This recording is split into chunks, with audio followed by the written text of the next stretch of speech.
Скопјанец кој има дозвола за превоз на патници со чамци низ кањонот Матка, веќе има легализирано 2 дивоградби во заштитениот појас на кањонот покрај брегот на реката Треска, за кој има добиено маркички за изградба на хотелски комплекс. Тој во моментов чека на одговор за барањето за легализација на диво изградената платформа поставена во близина на манастирот Свети Андреа.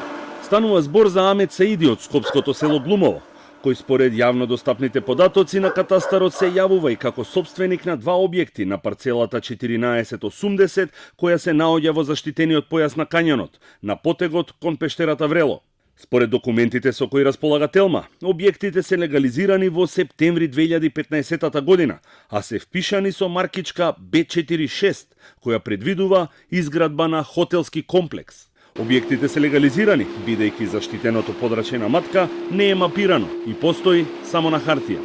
Според податоците на Централниот регистар, Саиди е собственик на фирмата Алмата Примо, која е единствената лиценцирана за такси превоз на луѓе долж кањонот.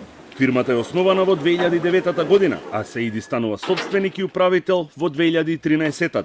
Интересно е и што седиштето на фирмата е на адресата на планинарскиот дом на Матка, каде функционира ресторан. Тој беше посочен од градоначалникот на општина Сарај Блерин Беџети како еден од собствениците на диво изградена платформа кој побарал легализација, за која Беџети најави дека ќе ја одбие. Втората спорна платформа се води на лицето Исмаил Саиди, за кое немаме податоци дали и како се роднински поврзани.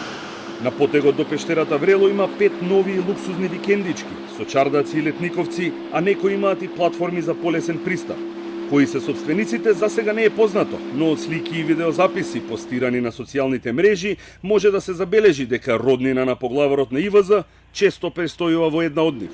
Од јавно достапните податоци во катастарот може да се види дека дел од нив се легализирани во 2015 и 2016 година, благодарение на Законот за легализација на дивоградби и дупките во Законот за заштита на природата. До сега надлежните институции, Министерството за транспорт и врски и Државниот градежен инспекторат не побарале информација од општина Сопиште колку дозволи за легализација имаат издадено, во кој дел од заштитената зона и кому.